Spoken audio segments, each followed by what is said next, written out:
Председателот Стево Пендаровски да обелодени што прифатили што договориле шефот на дипломатијата Османи и вице-премиерот Димитров на средбата во Берлин со бугарската министерка Захариева.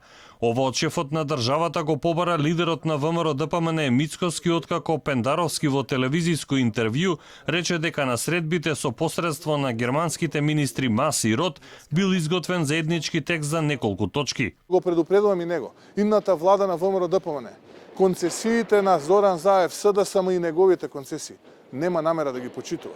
Нема намера да почитува ништо што ќе удри во идентитетот и во идентитетските прашања, во корените на постоењето на современата македонска нација, македонскиот јазик и македонската држава. Според Мицкоски, позициите на Софија се резултат на ветувањата на Заев, барањата на источниот сосед за анекс на договорот, иако првично негирани од премиерот и министерот за надворешни работи, ги потврди бугарскиот министер Каракачанов, истакнува председателот на ВМРО ДПМН.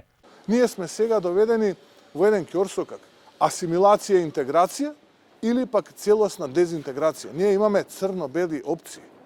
А тоа е така поради тоа што концесии превземал Зоран Заев. Затоа мора подитно да биде поразен проектот Зоран Заев, за да може да имаат на маса други соговорници, други луѓе кои што немаат концесии. Поради случувањата со блокадата од Бугарија на патот кон Европската Унија, како и поради ситуацијата со корона кризата и застојот во работата на собранието, Мицкоски смета дека е потребно формирање на техничка влада или влада на национален спас.